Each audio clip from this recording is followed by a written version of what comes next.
জলে ভাসছে কলকাতা। আজ দুর্গাপুজোর উদ্বোধন বাতিল করলেন মুখ্যমন্ত্রী মমতা বন্দ্যোপাধ্যায়। যদিও জেলার পুজোগুলির ভার্চুয়ালি উদ্বোধন করবেন মুখ্যমন্ত্রী মমতা বন্দ্যোপাধ্যায়। পূর্ব পরিকল্পনা অনুযায়ী আজ দুর্গাপুজোর উদ্বোধন করার কথা ছিল মুখ্যমন্ত্রী, কিন্তু প্রাকৃতিক দুর্যোগের কারণে আজ উদ্বোধন বাতিল করেছেন। যদিও জেলার পুজোগুলির ভার্চুয়ালি উদ্বোধন করবেন মুখ্যমন্ত্রী।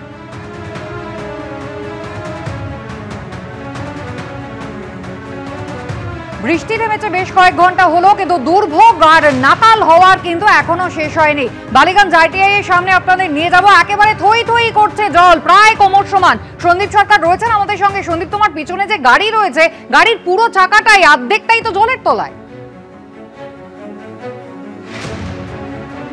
দেখো, জলের ধাক্কায় গাড়ি দুলছে, গাড়ি রীতিমতো ভাসছে, কিন্তু তা সেই বিষয়টা নয়। বিষয়টা হচ্ছে যে এখানে জল কোমর সমান নয়, এখানে জল পিঠ সমান এবং কোথাও কোথাও এগিয়ে গেলে গলা সমান জল। এই রাস্তা বালিগঞ্জ আইটিআই এর পাশ দিয়ে সোজা চলে যাচ্ছে সাউথ পয়েন্ট স্কুলের দিকে। সেই রাস্তার এই ছবি। আবার বৃষ্টি শুরু হয়েছে, তুমি দেখতে পাবে মানুষজন আসছেন, তারা বুক সমান জল ঠেলে তারা এখানে আসতে বাধ্য হচ্ছেন। এবং আমরা দেখতে পাচ্ছি যে এই গোটা এলাকাটা এই রকমভাবে জলমগ্ন হয়ে রয়েছে। রাস্তার ধারের যে ছোটোখাটো গুমটি দোকান থাকে, সেগুলি জলের তোড়ে উল্টে ভাসছে, মুখ থুবড়ে পড়েছে। গাড়ি খারাপ হয়ে পড়ে রয়েছে জায়গায় জায়গায়। মানুষজন বুক সমান জল ঠেলে তারা এগিয়ে আসছেন, তারা যাচ্ছেন। কোথাও কোনো যানবাহনের ব্যবস্থা নেই। যে সমস্ত গাড়ি রয়েছে সব খারাপ হয়ে থমকে দাঁড়িয়ে রয়েছে, তা সে বেসরকারি বাস, মিনি বাস হোক কিংবা সরকারি গাড়ি। ভরসা বলতে সাইকেল, রিক্সা, হাতে টানা রিক্সা, আর এইভাবে যেভাবে মানুষজন পায়ে হেঁটে যাচ্ছেন। আবার বৃষ্টি শুরু হয়েছে, সেই বৃষ্টির মধ্যে দিয়েই কিন্তু এইভাবেই যাতায়াত করতে হচ্ছে যারা আজকে পথে বেরিয়েছেন। তবে যে পরিস্থিতি তৈরি হয়েছে, জল কতক্ষণে নামবে একেবারেই কিন্তু বোঝা যাচ্ছে না। আমরা বেশ খানিকটা সময়, প্রায় 1 থেকে 1.5 ঘন্টার কাছাকাছি আমরা এই বালিগঞ্জ আইটিআই গড়িয়াহাট চত্বরে রয়েছি। আমরা যে ছবি আমরা দেখতে পাচ্ছি তা কিন্তু ভয়ঙ্কর।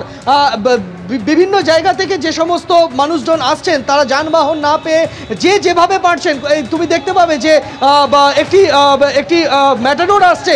সেই ম্যাটাডোরের যারা সওয়ার হয়েছেন তারা কিন্তু সাধারণ মানুষ, যারা আজকে পথে বেরিয়েছিলেন, যারা আজকে বিভিন্ন প্রয়োজনে বেরিয়েছিলেন পথে।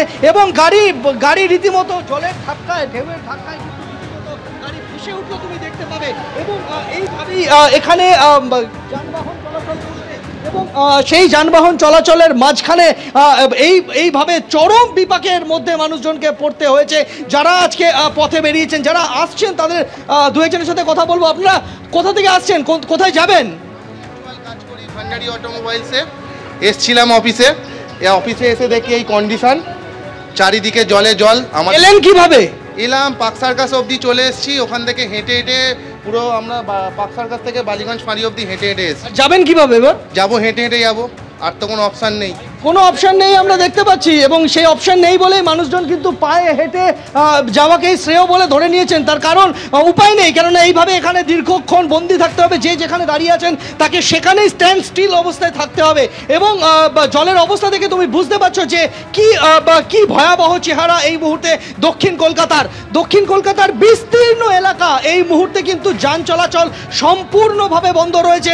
এইভাবে পায়ে হেঁটে আসা, অথবা কোথাও সাইকেলে করে যাওয়া, অথবা হাতে টানা রিক্সা, এই ভরসা এই মুহূর্তে দক্ষিণ কলকাতার বিস্তীর্ণ জায়গায়। একেবারে নজিরবিহীন একটা ছবি আমরা দেখলাম এই মুহূর্তে বালিগঞ্জ আইটিআই এর সামনে। আপনারা দেখতে পেলেন একেবারে জলের ঢেউয়ে রীতিমতো গাড়ি ভাসমান অবস্থায় রয়েছে, এবং দেখতেই পাচ্ছেন একটার পর একটা গাড়ি খারাপ হয়ে যাচ্ছে। মানুষজন ঠেলে ঠেলে যাওয়ার চেষ্টা করছেন।